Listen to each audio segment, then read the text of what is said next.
The end of the world is not announced. It is not dramatic.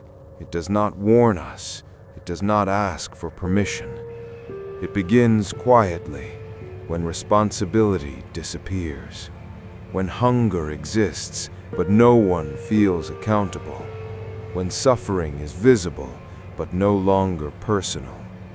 That is when history starts closing its final chapter.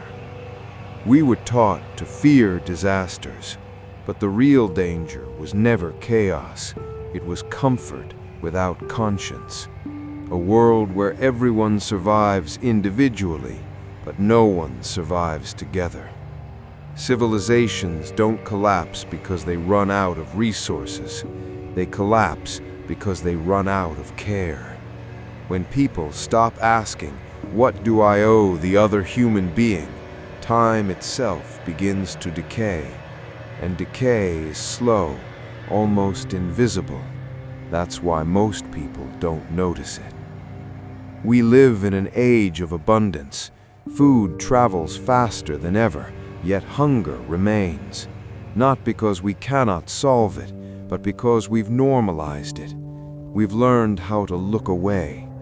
And looking away is the most dangerous skill humanity has ever mastered. The apocalypse is not fire, it is indifference. It is when pain becomes acceptable as long as it doesn't interrupt routine. But there is a resistance to this quiet ending, a simple one, ancient, human, feeding someone. Once a week, not as a campaign, not as a performance, not for attention, just a meal, a reminder that survival was never meant to be solitary. A plate of food is more than nutrition. It is recognition. It says, you exist, you matter, you are not invisible. And invisibility is the deepest form of suffering. When people feed each other regularly, something breaks. Not society, the isolation. Walls soften, fear weakens, trust begins to breathe again. This is how responsibility returns. Not through laws, not through speeches, but through repetition of care. Responsibility is not an idea, it is a habit, and habits shape destiny. Throughout history, divine intervention never followed noise, it followed alignment.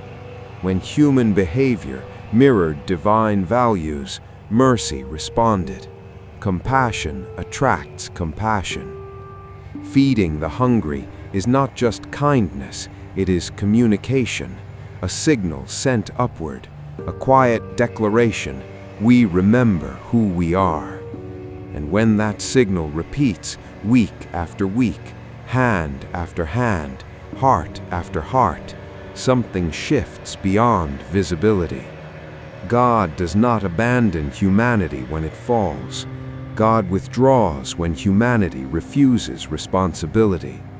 But the moment responsibility returns, even in small acts, divine attention follows. A weekly meal does more than change lives, it prepares the world. Because salvation does not arrive to a world unwilling to care for itself. The greatest act of divine love was not comfort, it was a savior. Not to manage corruption, but to end it. Not to negotiate with injustice, but to expose it. The Savior does not come because humanity becomes powerful. He comes because humanity becomes humble again, because humility opens the door that pride keeps closed.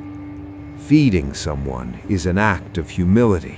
It admits interdependence, shared fate, moral responsibility.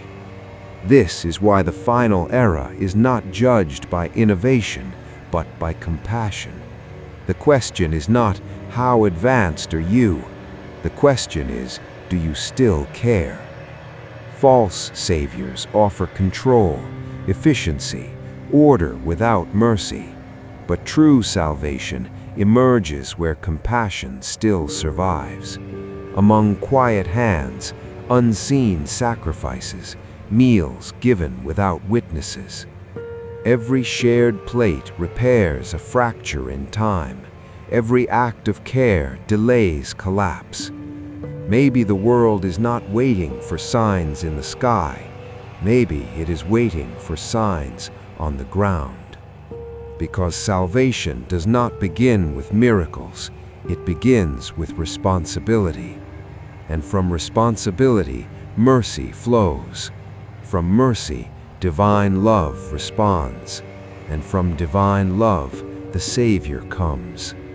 This is how the end truly begins, not with destruction, but with care, not with fear, but with compassion, not with silence, but with a simple act that echoes into eternity.